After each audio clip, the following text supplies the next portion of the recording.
ఇంకా ఈయన చేసిన మోసాల గురించి కూడా చెప్పాలి తల్లి. ఎన్నికల ముందర ఏం చెప్పాడు తల్లి? సంపూర్ణ మద్యపాన నిషేధం చేసిన తర్వాతనే మీ ఓట్లు అడుగుతా అన్నాడు. సంపూర్ణ మద్యపాన నిషేధం చేశాడు తల్లి.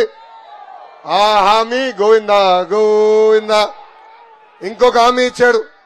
45 సంవత్సరాల వయసు నిండిన ఎస్సీ ఎస్టీ బీసీ మైనారిటీ మహిళలకి పెన్షన్ ఇస్తాన్నాడు. ఏమైందా హామీ? గోవిందా గోవిందా. 3 హామీ కూడా ఇచ్చాడండి. ఏంటది?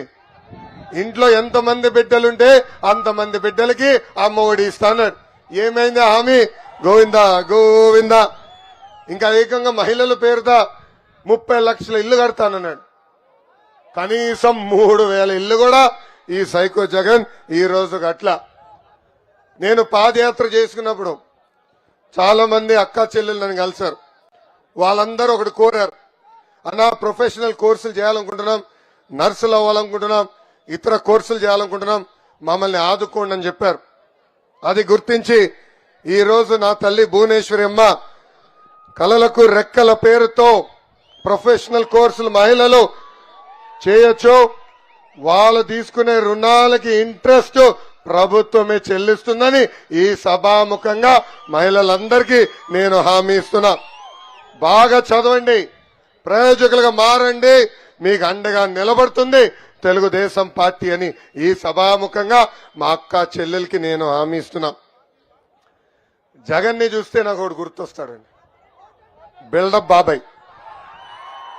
బిల్డప్ బాబాయ్. అమ్మా ముఖ్యమంత్రి ఏమైనా సభకి వెళ్తే ఏం చెప్పాలి? గత 5 సంవత్సరాలు ఆయన పీకింది పొడిచింది చెప్పాలా. కానీ ఈ మధ్యన జగన్ సభ చూస్తే నాకే పాపం చూసి జాలేస్తుంది. ఆయన రాత్రి కూడా చంద్రబాబు నాయుడు గారి కళ్ళు వస్తారనుకుంటా. అందుకే సభలో చంద్రబాబు గారు పవన్ గారు, చంద్రబాబు గారు పవన్ గారు జపం చేస్తాడు ఈ సైకో జగన్. అసలు మోసానికి ప్యాంటు షర్ట్ వేస్తే అచ్చు జగన్ లాగా ఉంటుందండి, అచ్చు జగన్ లాగా ఉంటుంది. జగన్ చూస్తే నాకు గుర్తొచ్చేది కోడి కత్తి. జగన్ ని చూస్తే గుర్తొచ్చేది బాబాయ్ గుండెల పోటు. జగన్ ని చూస్తే గుర్తొచ్చేది తల్లి చెల్లి ఆవేదన.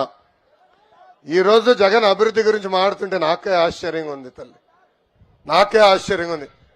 ఈ సభాముఖంగా జగన్ చెప్తున్నా, నైనా జగన్ నువ్వు చెడ్డీలేసుకుని తిరిగే సమయంలోనే భారతదేశానికి అభివృద్ధి పరిచయం చేసిన వ్యక్తి చంద్రబాబు నాయుడు గారు.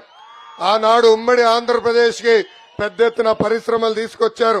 హైటెక్ సిటీ గాని, జినోమ్ వ్యాలీ గాని, ఫార్మా సిటీ గాని, మైండ్ స్పేస్ గాని, ఔటర్ రింగ్ రోడ్ గాని, హైదరాబాద్ లో శంషాబాద్ ఎయిర్పోర్ట్ కూడా కట్టించిన వ్యక్తి చంద్రబాబు నాయుడు గారు.